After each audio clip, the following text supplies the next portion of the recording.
и велат дека не губат пари на глупости. Пред 2 дена.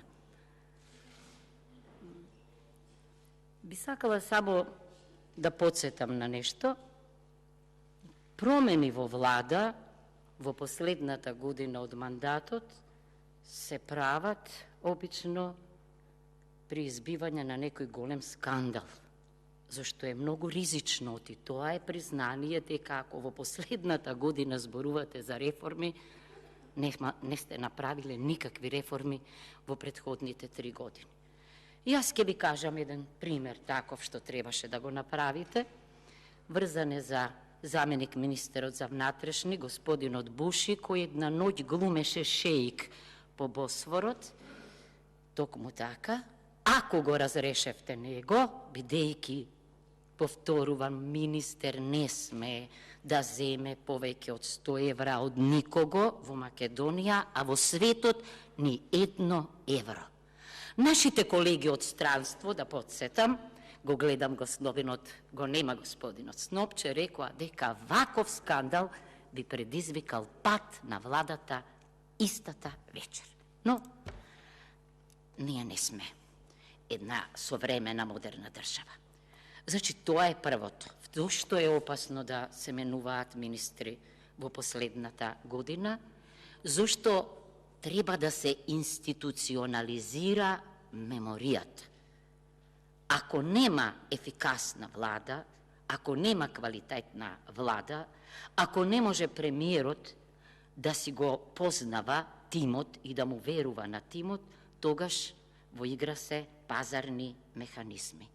И јас на вистина да кажам, жалам за господинот Нуредини, јавно кажувам, ме подсетувам на мојата дискусија кога го биравме овде, европјанин, господин. Жалам за господинот Рендевски, исто така се одважи поинаку да мисли од министерот, да ги заштити професорите, најважните во медицината, најважните за нашето здравје, а за колегата Тупанчевски, вие овде вчера најпофално се изразивте. И сега мене не ми е јасно, зошто се откажувате од најдобрите, а влегувате во неизвестност на игра што не ја диктирате вие, туку некој друг. Тоа е првото. Коалиција за европска иднина, фронт за европска иднина и така натамо може да биде само коалиција на луѓе, на премиер, на министри од европски профил. Некој од членовите на владата, да бидам искрена, на комисии не сум разбрала што кажуваат, некои не кажале ниту збор, не можеле ни да го прочитаат текстот пред нив, некои не се ни појавиле. И сега јас имам тука навистина голем проблем. Би сакала само да кажам, да подсетам на нешто. На така наречените флотантни министри или шетачи, кои се најпроблематични една република, Третата Француска република, велат дека пропадна од шетачите, кои ништо не знаеа, ама менуваа по кој знае колку министерства. Има еден таков, 3 министерства смени, не ми е јасно, никаде ништо не направи, никогаш не се одговорни, токму на нив мислам дека нема што да остават во институционалната меморија. И само да подсетам на зборовите на еден умен човек, кој што требаше да ја формира првата политичка влада во оваа држава. Се вика Петар Гошев. Петар Гошев го врати мандатот со образложение дека му нудат партиите лош човечки материјал и дека со нив и за нив тој не може да одговара, ниту да спроведе реформи. Неколку збора за предложените министри, бидејќи чудни биографии добиваме, и јас многу пати сум рекла, крајно време е да се стандардизираат биографиите на министрите и на заменик министрите. Еве, збор 2, например, еве, Кренар Лога. Интересно CV во кое што само во рамките на Скопје се добиени многу сертификати да завршил 2002-2006 на Универзитетот на Југоисточна Европа и интересна работа 23 години имал, кога на 21 година потоа, 2007 година, станал заменик директор на управата на финансиска полиција во владата на СРМ. Што да кажам, ве молам? На 23 години. Така пишува, јас читам што пишува овде. Потоа сите можни функции ги изредил. Неверојатно нешто, значи. Што би рекол претходниот премиер, квантен до квантен скок.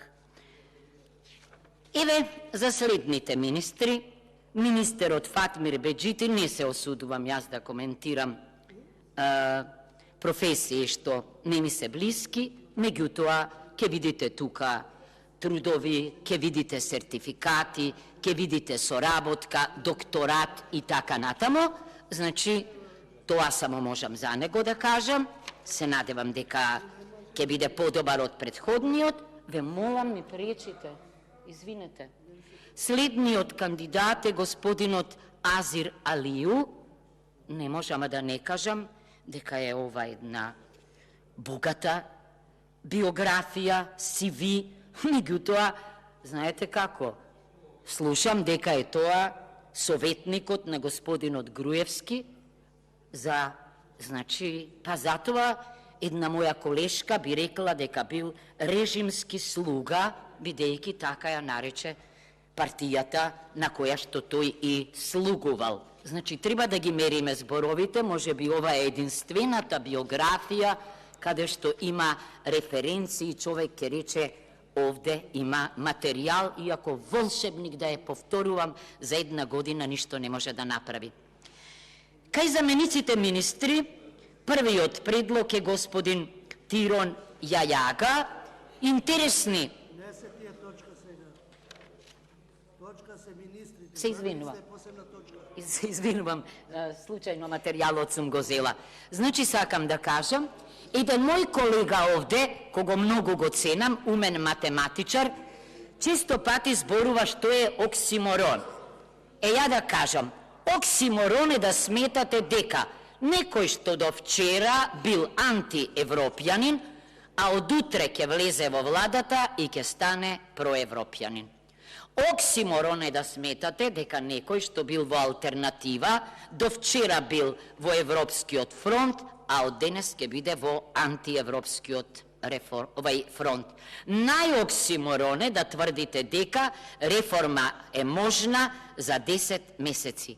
Такво нешто ниту имало. Реформата е процес што тече, бара време, бара ресурси. Меѓутоа, за 10 месеци ништо не можете да направите.